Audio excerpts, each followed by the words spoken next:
변신. 프란츠 카프카 지음, 김재희 옮김.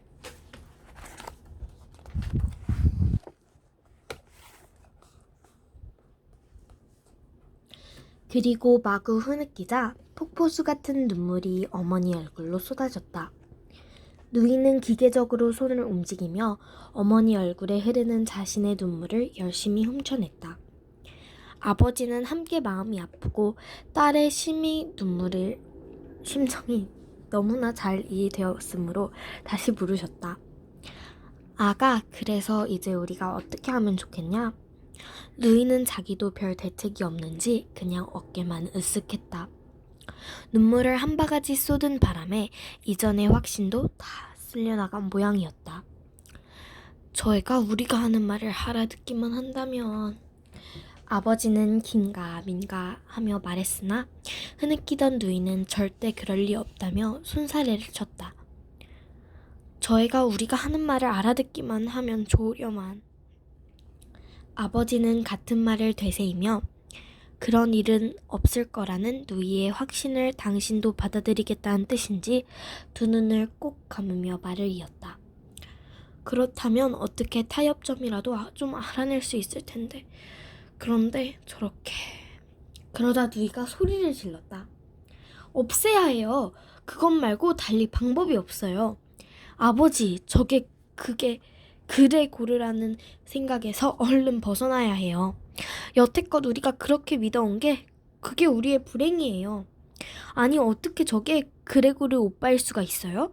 만약 그레고르 오빠였다면 오빠는 진작 판단을 했을 거예요. 인간이 저런 갑충이랑은 함께 살 수 없다는 판단을 하고 아마 기꺼이 사라졌을 거예요. 그럼 그냥 오빠가 없는 거지만 그래도 소중한 기억을 마음에 품고 그럭저럭 살아갈 수 있잖아요.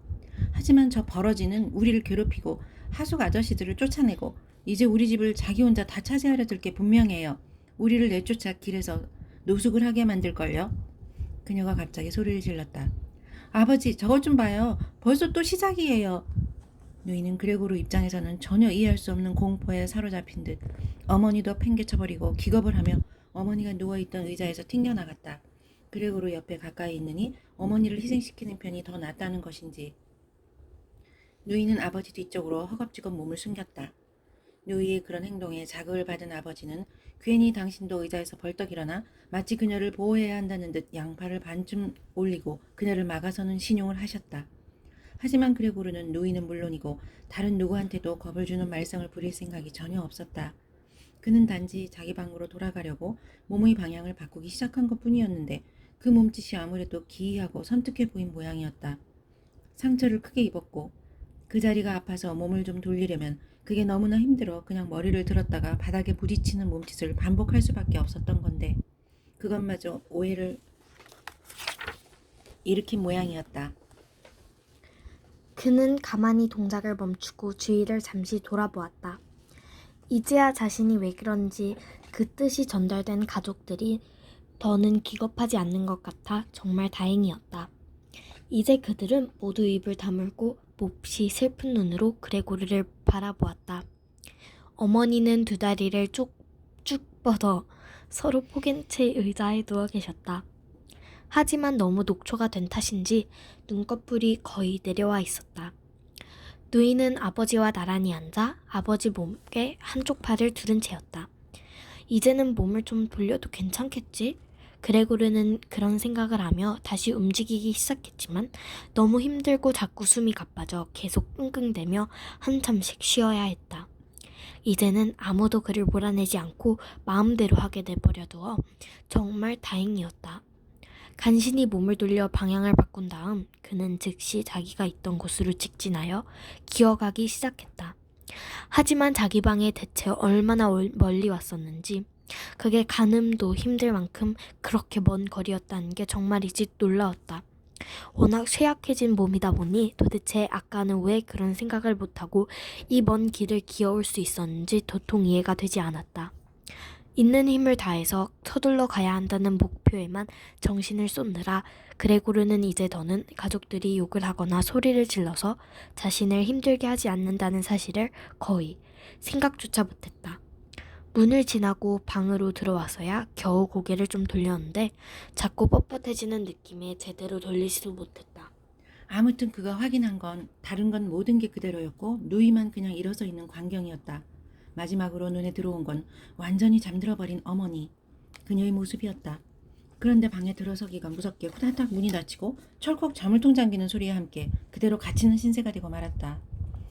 뒤에서 들린 갑작스러운 쇳소리에 기겁한 탓인지 가는 다리들이 툭툭 꺾여 그레고르는 그 자리에 주저앉고 말았다. 서둘러 문을 잠근 건 누이였다. 그녀는 바로 쫓아와서 기다리고 있다. 정광석화처럼 달려들어 사태를 마무리해버린 것이다. 그레고르는 그 애가 다가오는 소리를 전혀 듣지 못했다. 자물쇠에 꽂힌 열쇠를 돌리며 누이는 부모님을 향해 큰 소리로 외쳤다. 이제 됐어요. 그럼 난 이제 어떻게 하지? 그레고르는 자문하며 어둠 속 주변을 둘러보았다. 그런데 자기 몸이 더 이상 꼼짝도 할 수 없다는 걸 알게 되었다. 하지만 그건 놀랄 일이 아니었다. 이토록 가늘고 볼품없는 발들로 여태껏 그만큼이나 나다닐 수 있었던 게 오히려 신기한 일이었다는 걸 그는 잘 알았다. 그리고 별로 기분이 나쁘지도 않았다. 온몸에 아직 통증이 남아있지만 그것도 차츰 잦아들어 조금만 더 있으면 다 가실 것 같았다. 아직도 등짝에 그대로 박혀있는 썩은 사과와 그 주변 염증 부위에 솜털 같은 먼지가 덮여있지만 그건 이제 거의 감각도 없었다. 예전처럼 그는 가족들을 떠올리며 한없이 그리움과 사랑으로 마음이 한껏 아스라해졌다. 본인이 어서 사라져야 한다는 생각은 아마 여동생보다 더 단호했으면 단호했지 결코 덜하진 않았을 것이다. 종탑 시계가 새벽 3시를 칠 때까지는 그는 이렇게 평온하고도 헛헛한 생각에 빠져 있었다. 창밖으로 어느새 먼동이 트고 있다는 것도 알 수 있었다. 그런데 자기도 모르게 머리가 자꾸 아래로 떨어지더니 그의 콧구멍에서 아마 마지막 가는 숨이 새어나왔다. 팔출부 할멈은 다음날도 아침 일찍 출근했다. 워낙 힘이 넘치고 성격이 급해 문이란 문은 쾅쾅 요란하게 소리를 내며 닫아댔다. 부디 그러지 마시라고 여러 번 당부했으나 일단 그녀가 집 안에 들어서면 조용히 잠을 이룰 수 없었다. 그날도 할멈은 여느 때처럼 그레고르 방을 들여다보았지만 특별한 점은 발견하지 못했다.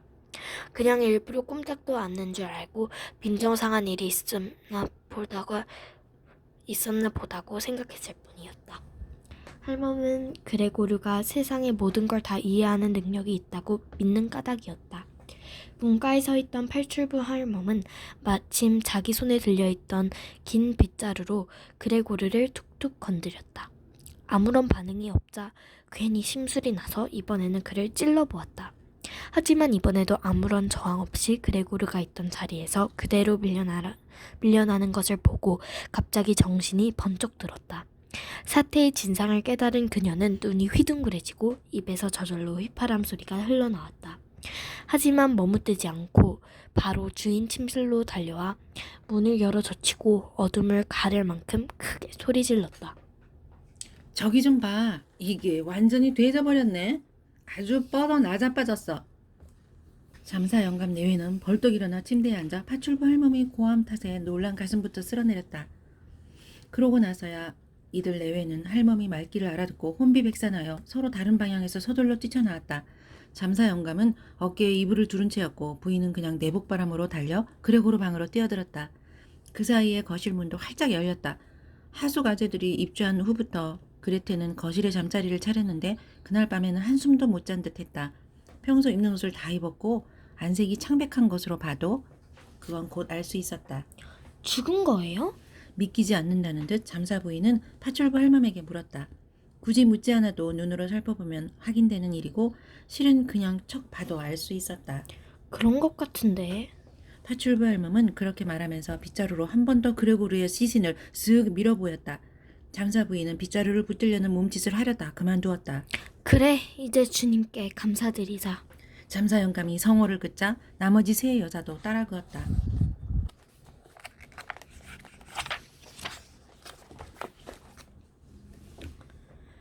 시신에서 눈을 떼지 않고 있던 그레테가 이야기했다. 세상에 어쩜 이렇게 말랐지. 한 번들 봐요. 하긴 벌써 오래전부터 아무것도 안 먹었어. 여기 넣어주는 음식들에도 손도 안 댔거든. 아닌 게 아니라 그레고르는 몸은 납작한 상태로 바싹 말라 있었다.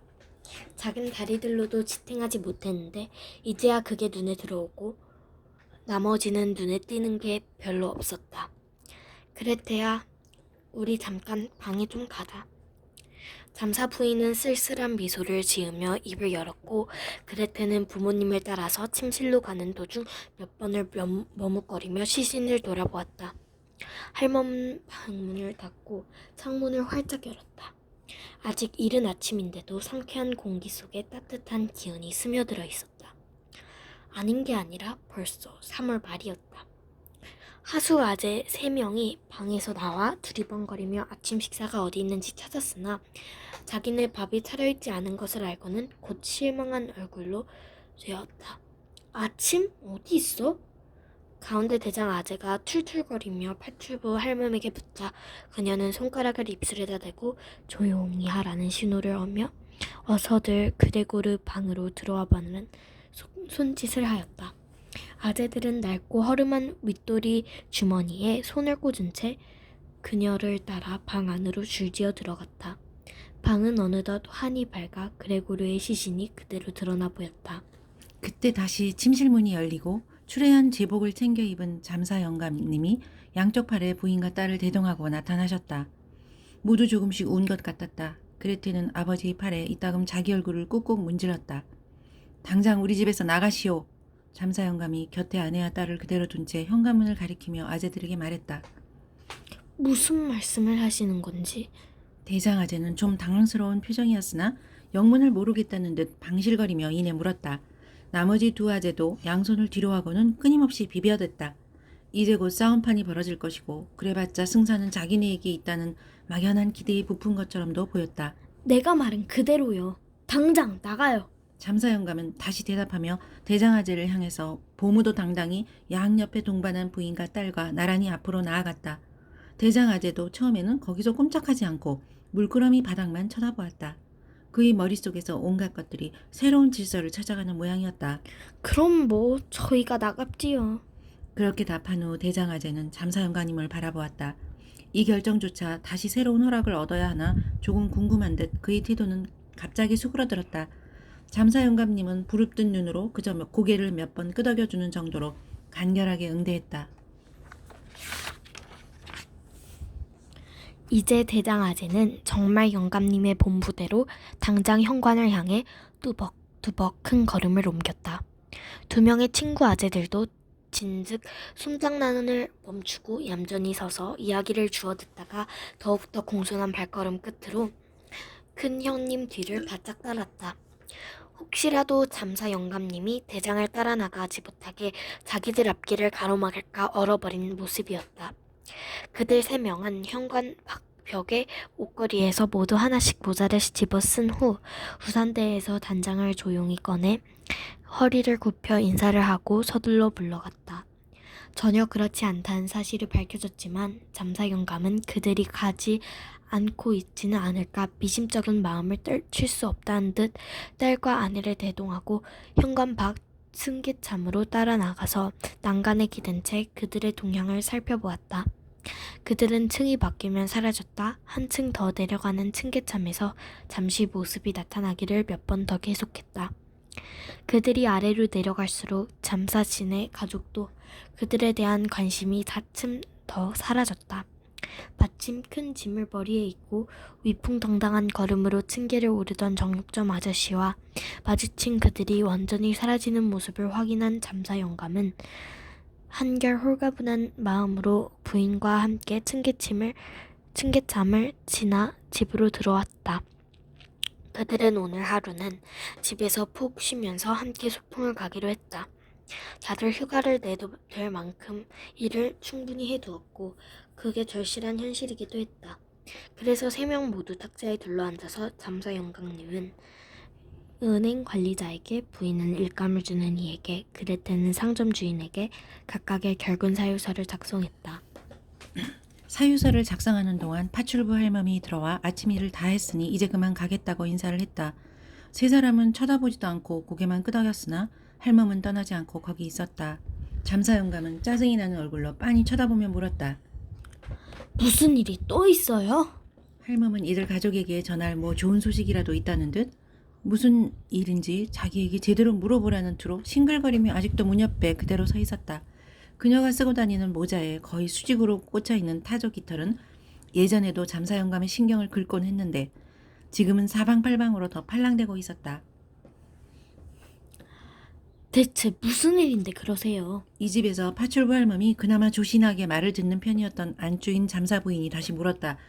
저기 할멈은 뭐가 그리 즐거운지 계속 싱글거리며 말도 제대로 잊지 못했다. 저거 저 방에 있는 치워야 할 거 그거 걱정 마시라고요. 내가 알아서 했으니 이젠 괜찮다고요. 그레테와 잠사부인은 하던 일 먼저 마치고 싶다는 듯 편지 위로 다시 몸을 구부렸으나 팔출부 할멈은 자기가 해치운 일을 시실코콜 하나도 빼놓지 않고 이야기하고 싶은 모양이었다. 이를 눈치챈 장사 영감은 그녀가 아무 말도 못 꺼내게 얼른 팔을 뻗어 강도 높게 제지했다. 할멈은 떠들고 싶었던 장광설을 시작조차 못하자 기분이 상해 급하고 불같은 성질이 되살아난 듯 크게 고함을 쳤다. 그럼 잘들 해보시오. 사납게 몸을 돌린 그녀는 거의 부서지라는 듯으로 쾅쾅 문을 닫아대며 집을 나갔다. 저녁에 오면 내보내야겠다. 장사 영감이 얘기했으나 부인도 딸도 아무런 답을 하지 않았다. 간신히 다잡았던 마음이 평화가 팔출부 할멈 탓에 다시 엉망이 되어버린 탓이었다. 모녀는 자리에서 일어나 창문으로 가서 한참을 서로 부둥켜 안고 있었다. 잠사 영감은 의자에서 몸을 돌려 묵묵히 그들을 지켜보다가 크게 외쳤다. 이제 그만들 하고 이리를 도와. 지난 일은 다 잊어버려. 내 생각도 좀 해주라고. 부인과 딸은 고분고분 그에게 와서 포옹을 하고 서둘러 편지를 마무리했다. 그런 다음 세 사람은 함께 길을 나섰다. 벌써 여러 달 동안 꿈도 못 꾸던 일이라 그들은 전차를 타고 교회로 나가기로 했다. 텅텅 빈 전차에는 그들 외에 다른 사람은 하나도 없고 대신 따뜻한 햇볕만 가득했다. 자리에 편안히 등을 기대고 앞으로의 일에 대한 이야기를 나누면서 그들은 꼼꼼히 따져볼수록 자신들의 형편이 그다지 나쁘지 않다는 사실도 알게 되었다. 아직 서로의 사정에 대해 한 번도 서로 허심탄회하게 물어본 적이 없었으나 지금 세 사람이 일하는 조건이 상당히 좋고 무엇보다 앞으로의 전망도 괜찮아 보였다. 지금 당장의 처지를 개선하는 가장 좋은 방법은 지금 집보다 규모를 조금 줄이고 가격이 헐한 집으로 옮기는 것이었다. 그레고르가 찾아낸 지금 집보다는 위치가 더 좋고 무엇보다 실용적인 집으로 가면 좋겠다는 결론이었다.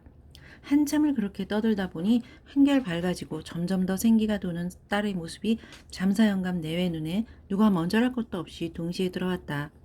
최근 얼마 동안 고역을 치르느라 두 뺨에 핏기가 없어 보이지만 그녀는 막 물이 오른 꽃송이처럼 예쁘게 피어나고 있었다. 잠사 영감님 내외는 점차 얘기가 줄고 대신 눈길만으로도 거의 무의식적으로 이제 딸에게 어울리는 듬직한 신랑감 하나 물색할 때가 되었다는 서로의 생각을 잘 이해할 수 있었다. 그들 내외가 시작한 여행의 목적지에 이를 즈음 딸아이가 먼저 일어나 기지개를 켜면서 젊은 신체를 쭉쭉 잡아당기니 그들의 새 꿈과 훌륭한 계획이 순조로이 성취되리라는 괜찮은 징조를 새삼스레 확인하는 것만 같았다.